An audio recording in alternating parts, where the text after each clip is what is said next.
Hi my dear viewers, welcome back to my channel. ഞങ്ങളപ്പോൾ കൂർഗിയിൽ നിന്ന് തിരിച്ച് ബാംഗ്ലൂർക്ക് വന്നുകൊണ്ടിരിക്കുന്ന കാഴ്ചകളാണ് ഇന്നത്തെ വീഡിയോയിൽ കേട്ടോ. അപ്പോൾ വരുന്ന വഴിക്കാണ് നമ്മൾ ബ്രേക്ക്ഫാസ്റ്റ് കഴിക്കാൻ വേണ്ടി നിർത്തിയത്. ഇപ്രാവശ്യം ഡ്രൈവറും കൂടെ ഉണ്ട് ബ്രേക്ക്ഫാസ്റ്റ് കഴിക്കാൻ. മോൾക്കാണെങ്കിൽ ഇവിടെ വന്നപ്പോൾ തുടങ്ങി കിട്ടിയേക്കുന്ന ഇഡലി ഒന്നും തന്നെ പിടിച്ചിട്ടില്ല. അതപ്പോൾ കണ്ട അവളുടെ മുഖം ഇരിക്കുന്നത്. ഞങ്ങൾ അഞ്ചോടെ പുലാവ് ഓർഡർ ചെയ്തു. പുലാവ് ഫുള്ളായിട്ട് കഴിക്കാൻ പറ്റിയില്ല. പിന്നെ ഈ ഇതുണ്ടല്ലോ സാമ്പാർ വട, അതൊക്കെ ഉണ്ടായിരുന്നു. അങ്ങനെ അതൊക്കെ കഴിച്ച് നമ്മൾ ഇറങ്ങുകയാണ്. അപ്പോൾ ഇവിടെ ഒരു കല്യാണം നടക്കുന്നുണ്ട് തൊട്ടപ്പുറത്തെ ഹാളിൽ കേട്ടോ. അവിടെ ഭയങ്കര പൊട്ടും പാട്ടും ബഹളമൊക്കെയാണ്. മോൾ അതിൻ്റെ കൂടെ ഡാൻസ് കളിക്കുന്നുണ്ട്. കൂടെ തന്നെ ചെക്കനും പെണ്ണും കൂടി കളിക്കുന്നുണ്ട്. അവിടെ ചെക്കനെന്ന് വെച്ചാൽ തീരെ കളിക്കാൻ ഇഷ്ടമല്ല, പെണ്ണാഞ്ച് പിടിച്ച് വലിച്ച് കളിപ്പിക്കുന്നത്. അങ്ങനത്തെ ഒരു അവസ്ഥയായിരുന്നു അവിടെ. പിന്നെ അവിടെ നിന്ന് ഇങ്ങനെ നമ്മൾ വന്നുകൊണ്ടിരിക്കുമ്പോൾ ഇവിടെ വന്നാലാണ് കേട്ടോ ശരിക്കും പച്ചപ്പ് ഹരിതാഭ എന്നൊക്കെ പറയുന്നത് നമുക്ക് കാണാൻ പറ്റുന്നത്, ശരിക്കും ആസ്വദിക്കാൻ പറ്റുന്നത്. അപ്പോൾ ഞാൻ വിചാരിക്കും മഴക്കാലത്ത് വന്ന് എന്തൊരു ഭംഗിയായിരിക്കും ഇവിടെ കാണാൻ. പിന്നെ അതായത് ഇതുപോലുള്ള നിറച്ച കൈ കൊണ്ടുണ്ടാക്കുന്ന കൊട്ടകളുള്ള കുറേ കടകളും. വരണ വഴിക്ക് ഗോൾഡൻ ടെമ്പിളിൽ കയറാമെന്ന് നമ്മൾ വിചാരിച്ചിരുന്നു. അങ്ങനെ നമ്മൾ അവിടെ നിർത്തിയേക്കാണ് കേട്ടോ.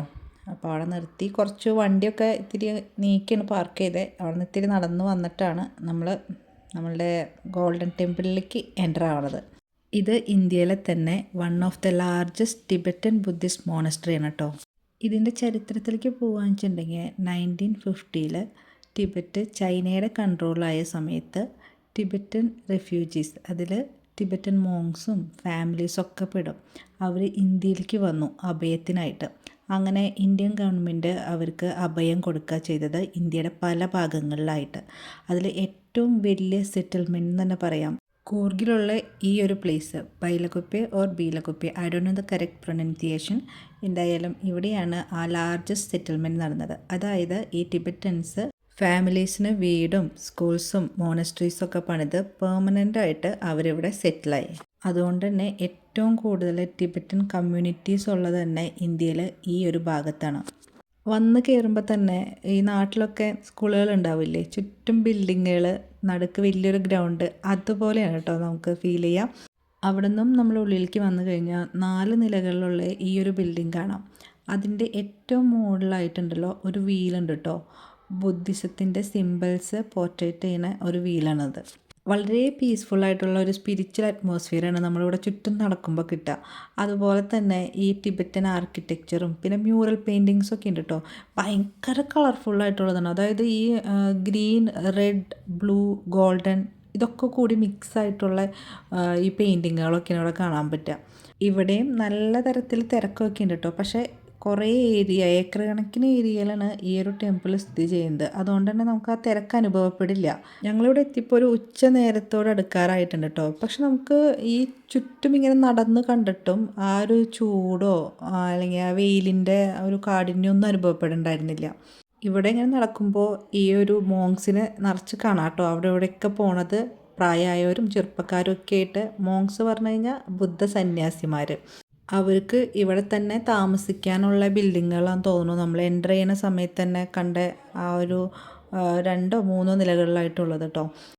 പിന്നെ ഇത് ആ മോങ്സിൻ്റെ പ്രെയർ റൂമാണ് കേട്ടോ. ഇതിന് മുമ്പ് കയറിയത് നമുക്ക് പ്രേ ചെയ്യാനുള്ളതും, അതുപോലെ ഇത് മോങ്സിന് വേണ്ടിയുള്ളതാണെന്ന് തോന്നുന്നു. അവർക്ക് ഇങ്ങനെ സീറ്റ് അറേഞ്ച്മെൻറ്റൊക്കെ ചെയ്തിട്ട് അങ്ങനെ ഉള്ളൊരു സ്ഥലമാണ്, ഒരു ഏരിയയാണ് ഇതെന്ന് പറയുന്നത്. അപ്പോൾ അവിടുത്തെ ഈ ഡോറുമൊക്കെ ഉള്ള ലോക്കൊക്കെ കാണണം, എന്തൊരു വലിപ്പമാണെന്നറിയോ. മൊത്തത്തിൽ നമുക്കിങ്ങനെ കണ്ണൊക്കെ ഇങ്ങനെ നമ്മൾ വേറൊരു ലോകത്തെത്തിയ പോലെ തോന്നും അതിൻ്റെ ഉള്ളിൽ കയറുമ്പോൾ. ഞാനൊക്കെ ഉണ്ടല്ലോ സത്യം പറഞ്ഞാൽ ഈ പ്രാർത്ഥിക്കുന്നതിൽ കൂടുതലായിട്ട് ചുറ്റും ഇങ്ങനെ കണ്ണോടിച്ചിങ്ങനെ നടക്കാമെന്ന് പറയില്ലേ, അതുപോലെയായിരുന്നു. തല ഇങ്ങനെ അങ്ങോട്ടും ഇങ്ങോട്ടും തിരിഞ്ഞുകൊണ്ടിരിക്കുകയായിരുന്നു. വീഡിയോ എടുക്കുമ്പോൾ എവിടെ നിന്ന് തുടങ്ങണം എവിടെ അവസാനിപ്പിക്കണം ഒരു പിടുത്തവും ഇല്ല. പിന്നെ ഇതേ കുട്ടികളെന്ന് വെച്ചിട്ടുണ്ടെങ്കിൽ മോൻ ഇടയ്ക്ക് എന്തിനോ വേണ്ടി തെറ്റിയിട്ട് അങ്ങനെ മോളെ ശല്യം ചെയ്യുന്നുണ്ട്, ആളെ ശല്യം ചെയ്യുന്നുണ്ട്. ഇടയ്ക്ക് എൻ്റെ അടുത്ത് വരും, എൻ്റെ ചെരുപ്പ് അവിടെ ഇടയ്ക്ക് കൊണ്ടുവയ്ക്കും. പിന്നെ ഈ ഒരു ഭാഗത്തൊക്കെ നടന്നപ്പോൾ നമുക്ക് ചെരുപ്പൊക്കെ ഇട്ട് നടക്കുമായിരുന്നു. ഇനി പോണ ഏരിയയിലേക്ക് പോകുമ്പോൾ ചെരുപ്പ് അവിടെ നമ്മൾ കൊടുക്കണം സൂക്ഷിക്കാൻ, എന്നിട്ട് വേണം ഉള്ളിൽ കയറാൻ കേട്ടോ. അവിടെയാണ് ശരിക്കും ഈ ബുദ്ധയുടെ ഈ ഗോൾഡ് പ്ലേറ്റഡ് ആയിട്ടുള്ള സ്റ്റാച്യൂസ് അപ്പോൾ അതുള്ളത്. അപ്പോൾ സെൻട്രലായിട്ട് ബുദ്ധ ഇരിക്കുന്നുണ്ട്. അങ്ങനെയുള്ള സ്റ്റാച്യൂണ് നമ്മൾ നെക്സ്റ്റ് കയറിനോടത്ത്. അപ്പോൾ ഞങ്ങൾ ചെരുപ്പൊക്കെ കൊടുത്ത് അതിൻ്റെ ഉള്ളിലേക്ക്, ഇതിൻ്റെ ഉള്ളിൽ കയറിയപ്പോൾ എൻ്റെ പൊന്നെ ഇത്ര നേരം ഒന്നുമല്ല, അതിൻ്റെ അപ്പുറമാണ് കേട്ടോ. ഇവിടെയാണ് ആൾക്കാരൊക്കെ ആയിട്ട് നമ്മൾ നിറച്ചിങ്ങനെ ആൾക്കാരായിരുന്നു ഇതിൻ്റെ ഉള്ളിൽ കണ്ടത്. നിറച്ചും എല്ലാവരും വന്ന് ഇവിടെ ഇരിക്കലും ഫോട്ടോ എടുക്കലും ഒക്കെ ആയിട്ട് ബഹളമാണ്. ജീവിതത്തിൽ ഒരിക്കലെങ്കിലും ഒന്ന് വന്ന് വിസിറ്റ് ചെയ്യേണ്ട ഒരു സ്ഥലമാണ് ഈ ഗോൾഡൻ ടെമ്പിൾ എന്നാണ് കേട്ടോ ഞാൻ പറയുള്ളൂ. കാരണം നമ്മൾ ബുദ്ധിസ്റ്റല്ല, ബുദ്ധിസം ഫോളോ ചെയ്യുന്നവരല്ലെങ്കിൽ കൂടിയും ഇവിടെ വന്ന് ഈ ഒരു മൊത്തത്തിലുള്ളവരുടെ കൾച്ചറും ഈ പെയിൻറ്റിങ്സുകളും ആർക്കിടെക്ചറൊക്കെ കാണുമ്പോൾ ഉണ്ടല്ലോ നമുക്ക് ഒരിക്കലും ഈ ഇന്ത്യക്ക് പുറത്ത് പോയതൊന്നും എക്സ്പീരിയൻസ് ചെയ്യാൻ പറ്റിയില്ലെങ്കിൽ കൂടിയും ഇവിടെ വരുമ്പോൾ നമ്മുടെ ഇന്ത്യക്കുള്ളിലാണല്ലോ ഇതെന്നുള്ളത് നമുക്ക് വളരെ അഭിമാനത്തോടു കൂടി തന്നെ ഇതൊക്കെ നോക്കിക്കാണാൻ പറ്റും. നമ്മളുടെ ഇന്ത്യൻ ഗവൺമെൻറ് ഇവർക്ക് ഇവിടെ താമസിക്കാനും ഇവർക്കിതുപോലെ ഒരു നല്ലൊരു ക്ഷേത്രം പണിയാനും എല്ലാ ജീവിത സാഹചര്യങ്ങളൊക്കെ ഒരുക്കി കൊടുത്ത കാരണം കൊണ്ടാണല്ലോ പീസ്ഫുള്ളായിട്ട് ഈ ഒരു ടിബറ്റൻസിന് ഇവിടെ ജീവിക്കാൻ പറ്റുന്നത്. അപ്പം നമ്മൾ എന്തായാലും നമ്മളുടെ ഇന്ത്യക്കാരെന്ന രീതിയിൽ നമുക്ക് അഭിമാനം കൊള്ളാവുന്ന ഒരു നിമിഷമാണ് ഈ ഒരു സ്ഥലത്ത് വരുമ്പോൾ തോന്നുക. സത്യത്തിൽ നമ്മൾ നാട്ടിലൊക്കെ അമ്പലത്തിൽ പോകുമ്പോൾ കിട്ടുന്ന ഒരു വൈബൊന്നല്ല കേട്ടോ. ഇവിടെ കുറച്ച് റിച്ച് ആയിട്ടുള്ളൊരു എന്താ പറയുക സ്പിരിച്വൽ വൈബാണ് നമുക്ക് ഉണ്ടാവുക. പിന്നെ ഈ ഒരു ഗോൾഡൻ ടെമ്പിൾ വിസിറ്റ് ചെയ്യുന്നുണ്ടെന്ന് അറിഞ്ഞപ്പോൾ ഞാൻ ഗൂഗിളിൽ സെർച്ച് ചെയ്ത് എനിക്ക് അറിഞ്ഞ കാര്യങ്ങളാണ് ഞാൻ ഈ ഒരു വീഡിയോയിലൂടെ നിങ്ങൾക്കും കൂടി പകർന്നു തരുന്നത് കേട്ടോ. അല്ലാതെ നേരത്തെ കുട്ടി എനിക്ക് ഇതിനെപ്പറ്റി ഒരു ചുക്കും ചുണ്ടാകുമ്പോൾ അറിയില്ലായിരുന്നു സത്യത്തിൽ. അപ്പോൾ ഇത് അറിഞ്ഞപ്പോൾ എനിക്ക് കുറച്ചും കൂടി എന്താ വെച്ചിട്ടുണ്ടെങ്കിൽ നമ്മളുടെ ഇന്ത്യയിലുള്ളൊരു കാര്യമല്ലേ, അപ്പോൾ ഒത്തിരി കൂടി നമുക്കൊരു ഇൻട്രസ്റ്റ് കൂടുമല്ലോ അതിനെക്കുറിച്ച് കൂടുതൽ അറിയാൻ. അങ്ങനെ ഞാൻ ഗൂഗിളും ChatGPTയും ഒക്കെ അരിച്ച് പെറുക്കിയാണ് എന്നെക്കൊണ്ട് പറ്റാവുന്ന തരത്തിലൊക്കെ ഞാൻ ഇതുപോലെ നിങ്ങൾക്കും കൂടി വേണ്ടി എന്ന് പറയാം വിശദീകരിച്ച് തരുന്നു കേട്ടോ. പിന്നെ ഞങ്ങൾ അവിടെയൊക്കെ ചുറ്റി നടന്ന് കാണുമായിരുന്നു. കുറേ സ്ഥലമുണ്ടല്ലോ അങ്ങനെ നടക്കാൻ, കുട്ടികൾക്ക് വെച്ചാൽ നല്ല ഉഷാറും ഉണ്ട് കേട്ടോ. അപ്പോൾ ഈ ഒരു ഭാഗം എന്ന് പറയുന്നത് ഇവരുടെ ആ ടിബറ്റിലുള്ള ഒരു മദർ മോണസ്ട്രി എന്ന് തന്നെ പറയാം. അതിൻ്റെ ഒരു മിനിയേച്ചറാണ് കേട്ടോ അവരുണ്ടാക്കി വെച്ചേക്കുന്നത്. മോണസ്ട്രിയുടെ ചുറ്റും എങ്ങനെയാണ് ടിബറ്റൻ കമ്മ്യൂണിറ്റീസ് ബിൽഡ് ചെയ്തേക്കുന്നതാണ് അവർ കാണിച്ചു തരുന്നത്. പിന്നെ ഞങ്ങൾ അവിടെ നിന്ന് ഇങ്ങനെ ഇറങ്ങി നടന്നപ്പോൾ മോളെ ഞാൻ ഇതുപോലെ കുറേ ഇങ്ങനെ കുഞ്ഞു കുന്നും ചെരുവൊക്കെ ഇല്ലേ അതുണ്ട്. അപ്പോൾ അതിൻ്റെ മുകളിൽ കൂടെ ഇങ്ങനെ വീഡിയോയ്ക്ക് വേണ്ടിയൊക്കെ ഞാൻ ഓടിച്ചും ഇതൊക്കെ ആക്കിയായിരുന്നു. മോൻ ഇടയ്ക്ക് തെറ്റിയിരിക്കുന്നതാണ് അവിടെ. പിന്നെ ഈ ഒരു ഭാഗത്തൊക്കെ ഇരുന്ന് ഫോട്ടോ എടുക്കാം. അങ്ങനെ ഞങ്ങൾ കുറച്ച് നേരം അവിടെയൊക്കെ ഫോട്ടോ എടുത്ത് പിന്നെ അവിടെ നിന്ന് ഇങ്ങനെ പതുക്കെ പുറത്തിറങ്ങി.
പുറത്തിറങ്ങിയപ്പോൾ നമ്മൾ വന്നപ്പോൾ തന്നെ നോട്ടിട്ട് വെച്ചതാണ് കുറച്ച് ഷോപ്പുകളൊക്കെ. അവിടെ കയറി വില കണ്ടപ്പോൾ തന്നെ എനിക്ക് ഓടാൻ തോന്നി.